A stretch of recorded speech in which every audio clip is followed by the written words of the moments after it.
Thank you.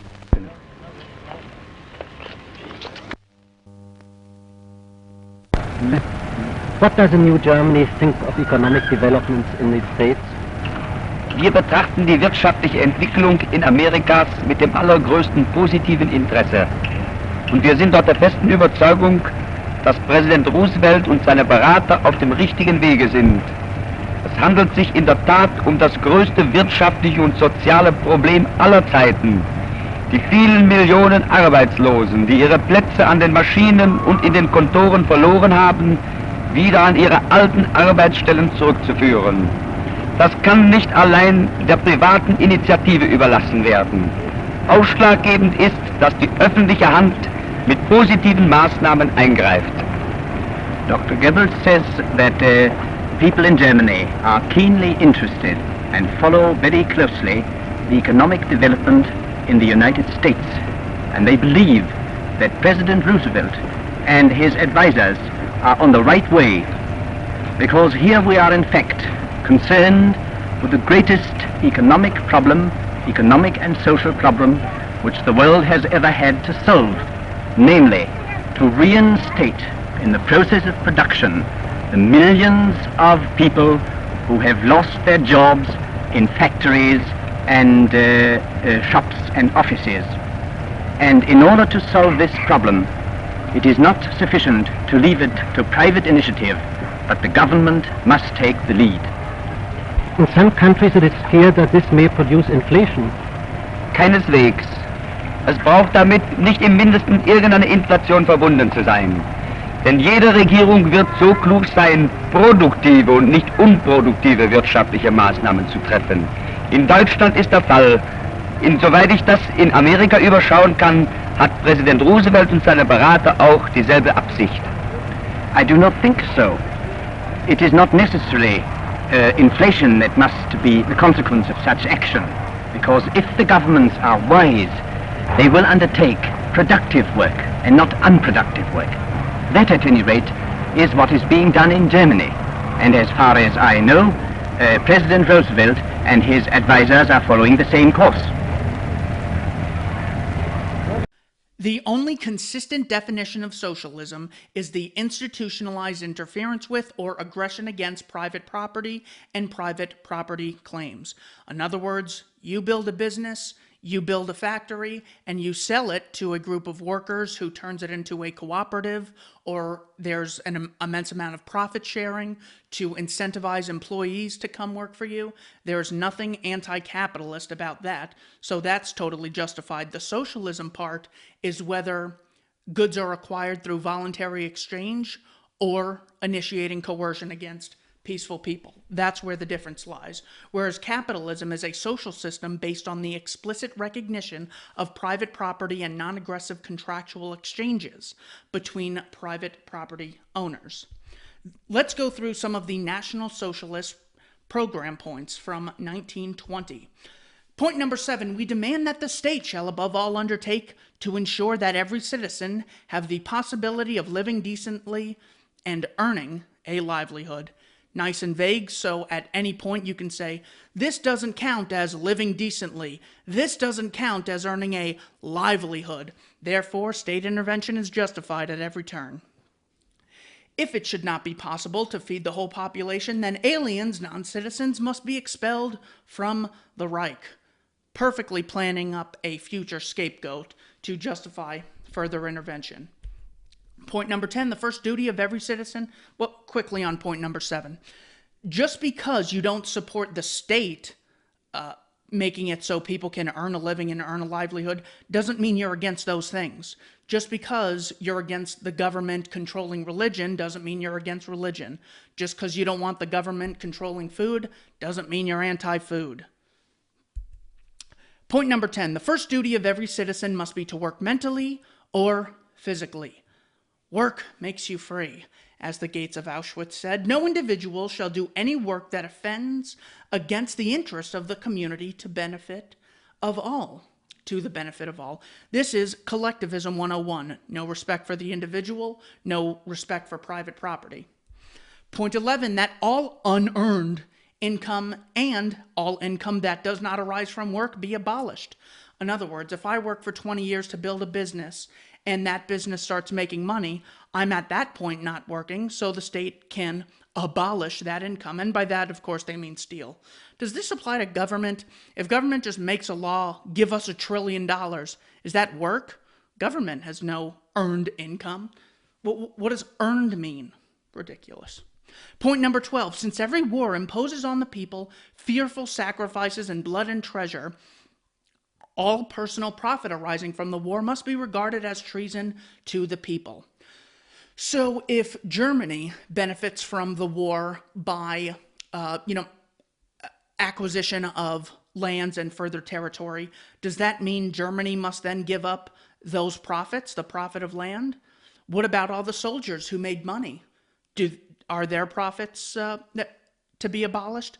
Well, this is just creating two different sets of values, one for certain profiteers and other profiteers, a different set of rules. We therefore demand the total confiscation of all war profits. We demand the nationalization of all trusts. Remember, antitrust legislation. This is socialism. This is the state intervening in the economy in a very significant way. Does this count as unearned income when you nationalize a bunch of businesses other people have worked for? Point number 14, we demand profit sharing in large industries. So whether or not the industry can afford it, Sears was a large industry, Blockbuster was a large industry, MySpace was. Just because you're big doesn't mean you're going to be profitable in the future, doesn't mean you might not be able to afford profit sharing in the present. But by doing this, it allows the state to intervene in the economy in ways it otherwise wouldn't be able to. Point number 15, we demand a generous, nice and vague, increase, also vague, 1%, 10%, 90%, in old age. What is old? Pensions. If it's done voluntarily, that's perfectly capitalist. If it's done violently, well, then that is socialism. And back to, did the old people earn this money? Does this count as unearned income? Point number 16, we demand the creation and maintenance of a sound middle class. Perfectly nice and vague. Define sound, define middle class. Is it relative to other people in the Reich or people in the world?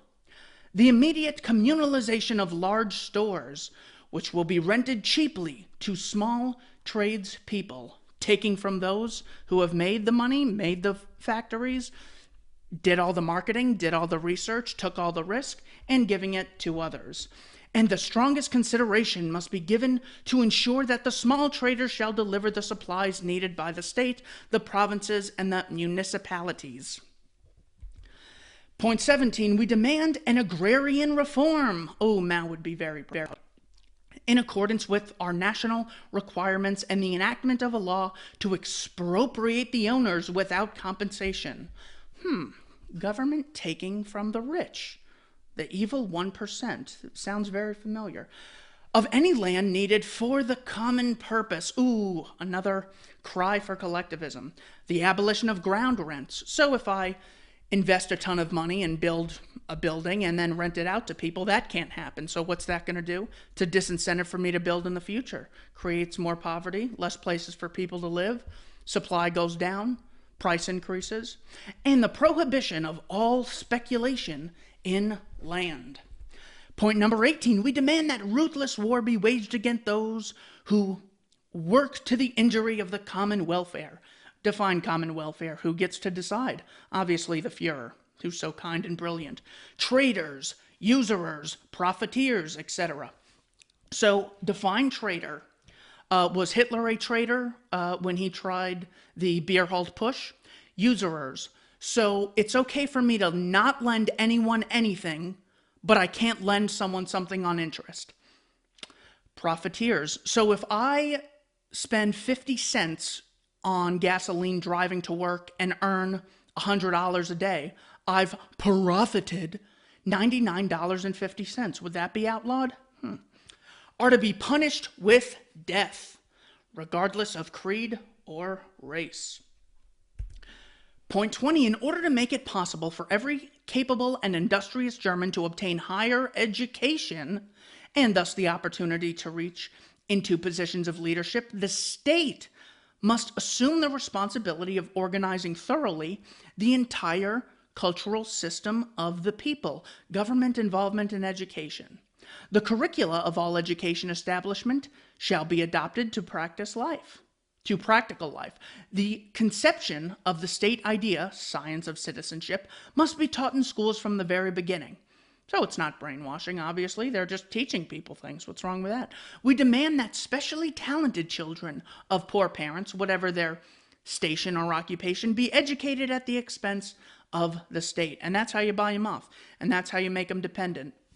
You don't give them freedom. You guarantee them propaganda. Point 21, the state has the duty to help raise the standard of national health by providing maternity welfare centers. Now, is it because Hitler was such a nice guy, or he's trying to get the feminine support in society? By prohibiting juvenile labor, by increasing physical fitness through the introduction of compulsory games and gymnastics. So slavery, if I force you to perform labor you otherwise wouldn't perform, that's obviously slavery. Prohibition of juvenile labor. He just talked about kids being forced to work in schools run by the state. Is that juvenile labor? So they can't work for money. They can't try to get their foot in the door and get some experience as a young child, but they can be propagandized. And the greatest possible encouragement of associations concerned with the physical education of the young. Of course, more vague nonsense. The assumption is the state gets to tell you what your health should be as opposed to the other way around. Point 23, we demand that there be a legal campaign against those who propagate deliberate political lies and disseminate them through the press. In order to make possible the creation of a German press, we demand all editors and their assistants on newspapers published in the German language shall be German citizens. Here again, we have one set of rules for one people, another set for a different people. Non-German newspapers shall be published with the express permission of the state. They must not be published in the German language. All financial interests in or in any way affecting German newspapers shall be forbidden by non-German law, and we demand that the punishment for transgressing this law shall be immediate suppression of the newspaper and the expulsion of the non-Germans from the Reich. Not respecting private property, initiating aggression against private property and free trade. This is not right-wing capitalism. This is statism. This is socialism. Newspapers transgressing against the common welfare shall be suppressed. Transgressing, nice and vague. Common welfare, nice and vague. Who determines it? Obviously the Führer, increasing his power. We demand legal action against those tendencies in art and literature that have a disruptive influence upon the life of our folk. Who decides disruptive? So we either have the Führer deciding what's disruptive and illegitimate to read and look at as far as art goes. Why not just have people be free to judge by themselves? If you really care about the people of Germany, shouldn't you let them decide? Or is it you claim to care, and this claim to care is really a guise for taking on power for yourself? Same thing we see in America today. And that any organizations that offend against the foregoing demands shall be dissolved.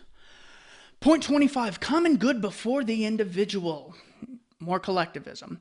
In order to carry out this program, we demand the creation of a strong central authority in the state. So people who say states' rights are all about oppressing people, as they support the European Union and hate the Brexiteers. The unconditional authority by the political central parliament of the whole state and all its organizations, the formation of professional committees and of committees representing the several estates of the realm to ensure that the laws promulgated by the central authority shall be carried out by the federal states. The leaders of the party undertake to promote the execution of the foregoing points at all costs, self-sacrifice, if necessary, at the sacrifice of their own lives. Here is Mussolini's The Doctrine of Fascism from 1932. Benito Mussolini started his political life as a socialist in 1912. Well, just because you started doesn't mean you are currently. I was a socialist in the past. But did he come out and say, here's why I was wrong, I'm so sorry? Whittaker Chambers did that in his book Witness. Sorry, I was a communist. Here's why I was wrong. Max Eastman did it. Why I left socialism. Editor of Avanti, a leading socialist newspaper, during the Great War, Mussolini was expelled from the Socialist Party. Didn't leave because he had ideological differences. Expelled from the Socialist Party for advocating Italy's entrance into the battle. He organized the Fascist Party immediately following the war. By exploiting general fears of labor unrest and communism, Mussolini gained his followers among war veterans and the middle class. Mussolini organized his March on Rome in 1922. See, this whole middle class thing again, as Hitler mentioned earlier. If you really care about the poor, wouldn't you care about the poor, not the middle class? If you really care about the downtrodden? Or would it be, just as Bernie Sanders and Ocasio-Cortez say, they use the middle class because the average person considers themselves middle class. So when they hear them, they go, oh, they must be representing me. I'm middle class. They say they represent me. Whereas if you really cared about the poor, wouldn't you care about the poorest people? In order to bring down the government, King Victor Emmanuel, fearful of a civil war, appointed Benito Mussolini prime minister. So, here's a couple notes on Mussolini doctrine of fascism. Point number 7, he says, fascism is against individualism, opposed to classical liberalism. Liberalism denied the state in the interests of the particular individual. Fascism reaffirms the state as the true reality of the individual. Unbelievable. So individuals don't know what's right for themselves, but Mussolini knows what's in the interest of, millions of Italians who he's never even met. Psycho. Liberty of the state and of the individual within the state. So you have freedom according to us. So that means the individual is not supreme, the state is supreme. What species is the state made out of? This is just slavery. We have the liberty, the state, to control the individual. Why do they get the freedom to tell us what to do, but we can't decide for ourselves? Everything is in the state and nothing human or spiritual exists, much less has value outside of the state. So unless government says it's good, moral, and virtuous, you can't do it. In summary, international socialism, communism, is based on class. National socialism is socialism based on race. Thank you for watching Keith Knight. Don't tread on anyone.